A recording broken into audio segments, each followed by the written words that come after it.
In the cruel arithmetic of the open ocean, energy is the ultimate currency, and here, it is facing a recession that has lasted for eons. The pelagic void is a landscape of caloric bankruptcy, where life exists in a state of perpetual, desperate attrition, scavenging for marine snow, the pathetic, microscopic drift of excrement, and dead plankton falling from the sunlit world above.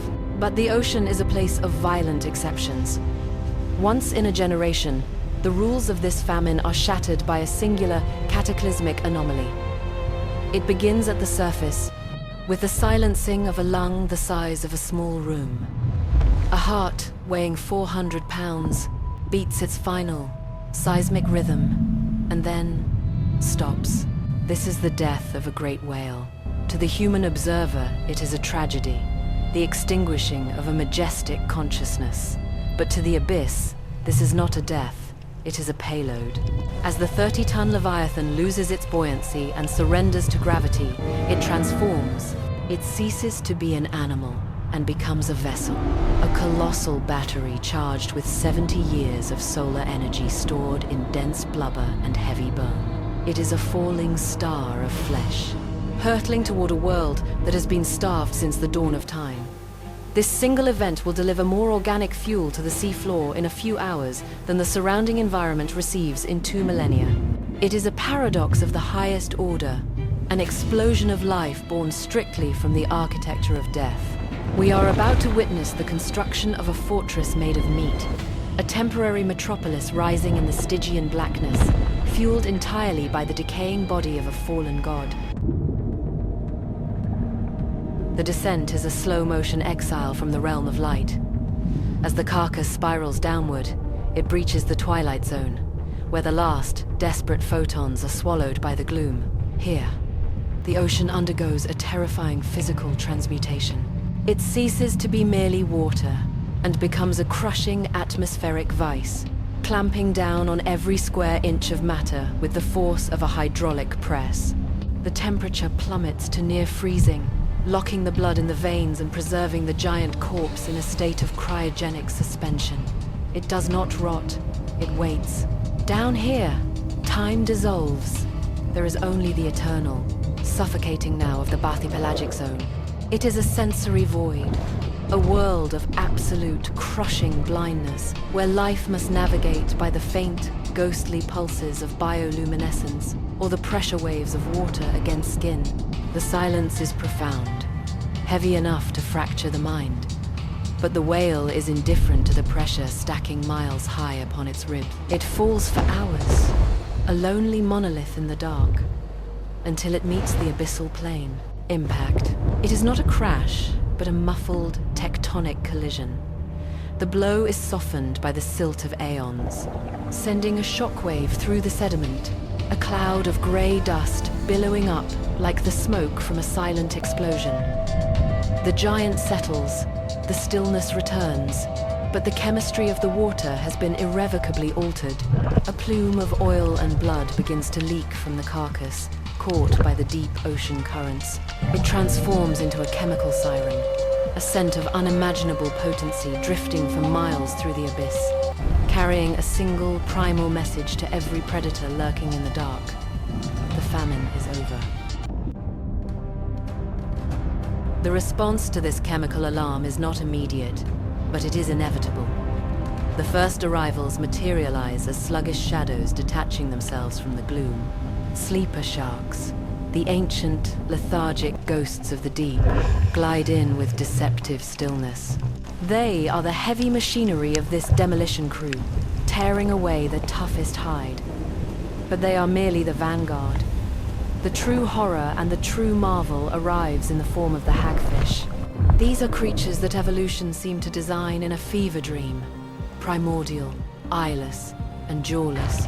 They resemble severed intestines granted a horrific autonomy.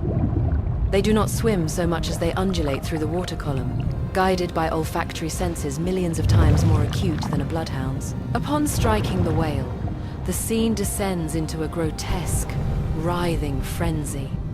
The hagfish possess no true teeth, but but rasping plates of keratin that function like industrial sandpaper. To excavate a mouthful of blubber, a hagfish must torque its own body into a tight, muscular knot, sliding the knot down its length to create the violent leverage needed to shear flesh from bone. It is a churning mechanics of consumption. Within hours, the whale is shrouded in a pulsating cloak of these slime-producing scavengers, burying their heads deep into the carcass, eviscerating it from the inside out. The water grows thick with mucus and blood, a dark fog of organic dissolution. For months, this macabre banquet rages. The sleeper sharks and hagfish strip the whale of its soft tissues, reducing the majestic leviathan to a stark, white ossuary. The flesh is gone. The feast should be over.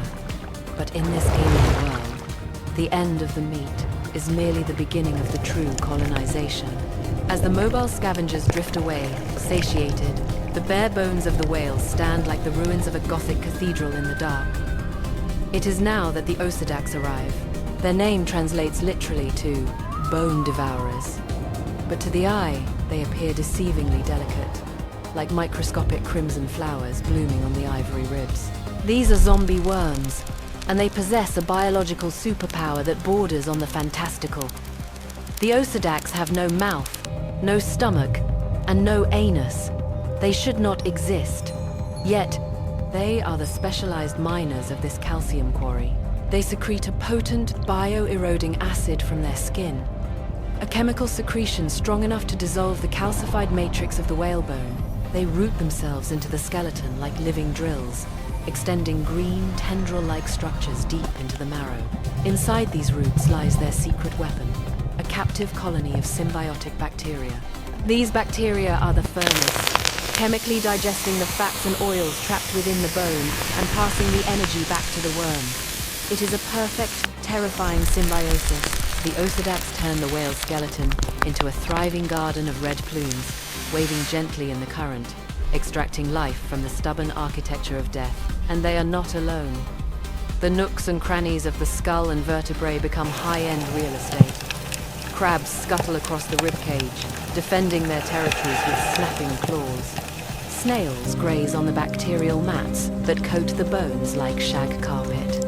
Octopuses take up residence in the hollow of the whale's brain case, turning the seat of the Leviathan's intelligence into a fortified den. The carcass has transcended its biology. It has become geography. It is an island of abundance in a desert of scarcity.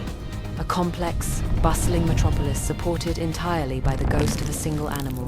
The energy that once powered the whale's migration across oceans is now being chemically dismantled, atom by atom, to build 1,000 new lives in the crushing dark.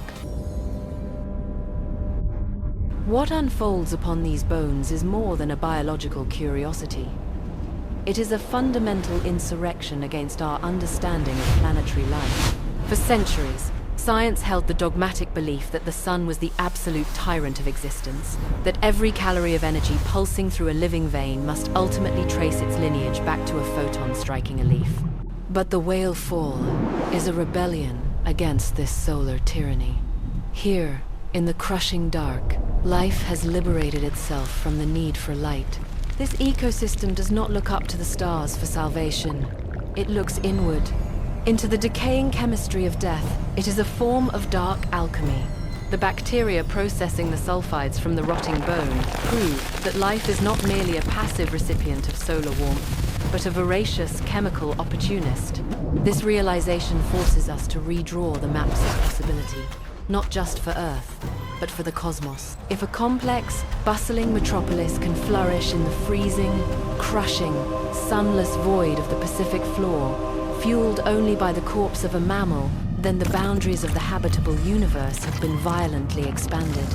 We peer at this submerged cathedral of bone and realize we are looking at a mirror of the extraterrestrial.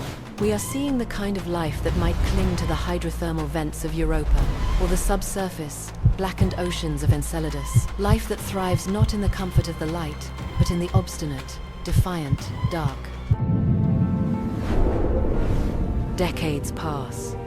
The erosion of time is slow but absolute. The meat is long gone. The oil has been sucked from the marrow, and the red plumes of the bone-devouring worms finally wither and fade, starving in the absence of fuel. The city empties. The hustle of the crabs and the silent patrols of the octopuses cease as the resources dwindle to zero. The whale fall, once a riotous beacon of life, returns to the silence from which it came. What remains is a monument of stark, white geometry, a scattered ribcage half buried in the abyssal clay, looking like the ruins of a fallen civilization. It will persist here for centuries, slowly mineralizing, becoming one with the geology of the deep. But the darkness that reclaims it is no longer empty. It is pregnant with memory. The energy of the whale has not disappeared.